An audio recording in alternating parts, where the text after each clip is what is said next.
તો આ તરફ વાત કરીએ સુરતનું કોઠાદરા વિસ્તાર જ્યાં વહેલી સવારે ઝરમર વરસાદ વરસ્યો છે। હવામાન વિભાગની આગાહી વચ્ચે વહેલી સવારે ઝરમર વરસાદ વરસતા વાતાવરણમાં ઠંડક પ્રસરી છે। સુરત શહેર અને જિલ્લાના બોર્ડર વિસ્તારના ગામોમાં પણ ધીમી ધારે વરસાદની શરૂઆત થઈ ગઈ છે।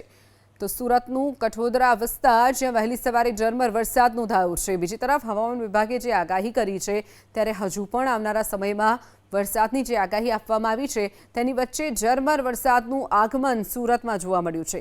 શહેર અને જિલ્લાના બોર્ડર વિસ્તારમાં જે ગામો આવેલા છે ત્યાં પણ વરસાદી વાતાવરણ છવાયું છે, જેના કારણે વાતાવરણમાં ઠંડક પ્રસરી છે।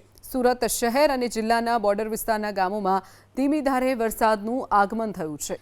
તો સુરતનું કઠોદરા વિસ્તાર જ્યાં વહેલી સવારે ઝરમર વરસાદ નોંધાયો છે। બીજી તરફ હવામાન વિભાગે જે આગાહી કરી છે ત્યારે હજુ પણ આવનારા સમયમાં વરસાદની જે આગાહી આપવામાં આવી છે તેની વચ્ચે ઝરમર વરસાદનું આગમન સુરતમાં જોવા મળ્યું છે। શહેર અને જિલ્લાના બોર્ડર વિસ્તારમાં જે ગામો આવેલા છે ત્યાં પણ વરસાદી વાતાવરણ છવાયું છે, જેના કારણે વાતાવરણમાં ઠંડક પ્રસરી છે। સુરત શહેર અને જિલ્લાના બોર્ડર વિસ્તારના ગામોમાં ધીમી ધારે વરસાદનું આગમન થયું છે।